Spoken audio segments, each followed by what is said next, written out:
آج ہم ایک ایسی ہستی کی کہانی میں گہرائی میں جائیں گے جو ازل سے ہمارے ساتھ ہے، ایک ایسا دشمن جو کبھی فرشتوں کا استاد تھا۔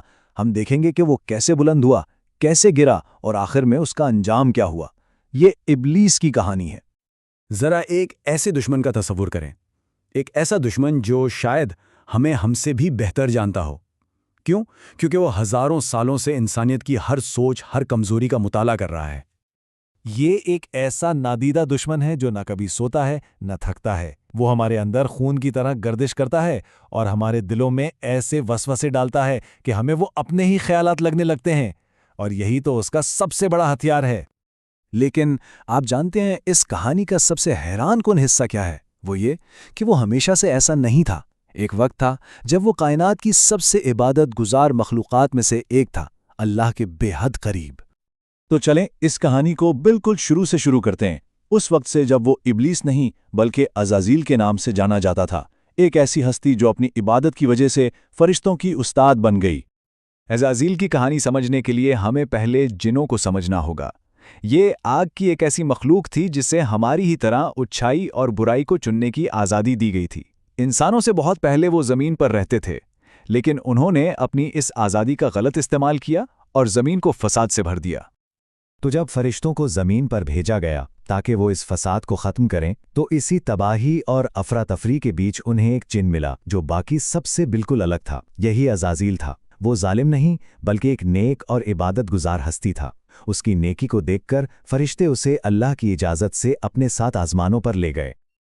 اور پھر آسمانوں میں عزازیل نے خود کو پوری طرح سے عبادت کے لیے وقف کر دیا۔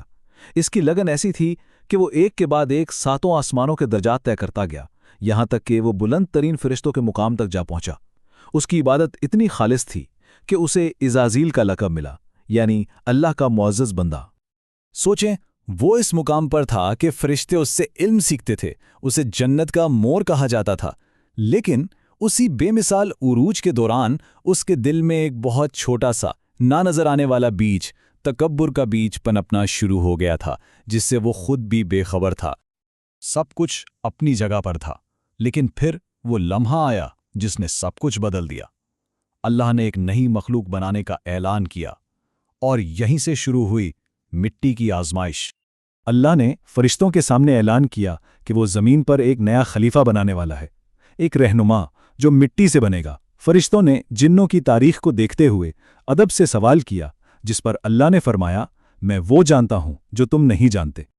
تو جب آدم کا مٹی کا جسم بنا کر رکھا گیا، عزازیل اس کے گرد گھومتا رہا، اسے دیکھتا، پرکھتا، وہ اسے ٹھوکر مارتا، اور جب اندر سے کھوکھلی آواز آتی تو اس کے دل میں حسد اور تکبر بڑھتا جاتا۔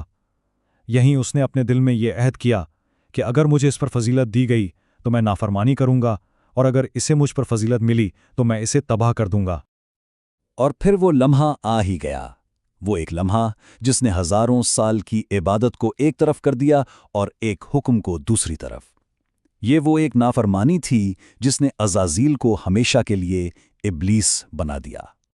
اللہ نے آدم کے اس مٹی کے جسم میں روح پھونکی، اور جیسے ہی وہ جی اٹھے، آسمانوں میں موجود سب کو حکم ہوا، آدم کو سجدہ کرو۔ یہ کوئی عبادت کا سجدہ نہیں تھا، بلکہ احترام اور عزت کا سجدہ تھا۔ حکم سنتے ہی تمام فرشتے فوراً سجدے میں گر گئے، لیکن ایک ہستی تھی جو تکبر سے سیدھی کھڑی رہی، وہ عزازیل تھا۔ اور جب اللہ نے پوچھا کہ تجھے کس چیز نے روکا، تو اس کی ہزاروں سال کی عبادت پر اس کا غرور حاوی ہو گیا، اور اس نے کہا، میں اس سے بہتر ہوں، تو نے مجھے آگ سے بنایا ہے اور اسے مٹی سے۔ بس ایک لمحہ پہلے وہ عزازیل تھا، اللہ کا معزز بندہ، فرشتوں کا استاد، جنت کا مور، اور صرف ایک لمحے بعد، ایک نافرمانی کے بعد، وہ ابلیس بن گیا، یعنی مایوس ہو جانے والا۔ اس کی ساری عبادت، سارا مقام، سب کچھ تکبر کی اس ایک آگ میں جل کر ختم ہو گیا۔ اور یہیں سے اس جنگ کا آغاز ہوا جو آج تک جاری ہے۔ لیکن یہ تلواروں کی جنگ نہیں، یہ وسوسوں کی جنگ ہے۔ اس کا مقصد اب صرف ایک تھا، انسانیت کو گمراہ کرنا۔ توبہ کرنے کے بجائے اس نے اللہ سے قیامت تک کی مہلت مانگی، اور اپنا ارادہ بالکل صاف بتا دیا، میں انسانوں کو آگے سے، پیچھے سے، دائیں بائیں، ہر طرف سے بہکاؤں گا، اور تو ان میں سے اکثر کو شکر گزار نہیں پائے گا۔ اور یہ تکبر وقت کے ساتھ ختم نہیں ہوا۔ صدیوں بعد بھی جب اسے توبہ کا ایک اور موقع ملا کہ وہ صرف آدم کی قبر پر سجدہ کر لے تو اس کا جواب وہی تھا، میں نے اسے زندہ سجدہ نہیں کیا تو اب اس کی ہڈیوں کو کیا سجدہ کروں؟ یہ اس بات کا ثبوت ہے کہ اس کی اصل بیماری غرور ہی تھی۔ لیکن یہاں ایک بہت اہم بات سمجھنے کی ہے۔ ابلیس نے خود یہ مانا ہے کہ اس کے پاس کسی پر کوئی اصل طاقت نہیں ہے، وہ کسی کو مجبور نہیں کر سکتا۔ اس کا واحد ہتھیار ہے وسوسہ، ایک خیال، ایک مشورہ۔ اس خیال کو ماننا یا رد کرنا، یہ اختیار ہمیشہ ہمارے پاس ہی رہتا ہے۔ لیکن ہر کہانی کا ایک انجام ہوتا ہے، اور اس قدیم دشمنی کا بھی ایک انجام ہے۔ تو اب ہم آتے ہیں اس کہانی کے آخری باب پر، اس دشمن کے حتمی انجام پر۔ قیامت کے دن جب سور پھونکا جائے گا اور ہر چیز ختم ہو جائے گی، ابلیس خود کو اس پوری کائنات میں بالکل تنہا پائے گا۔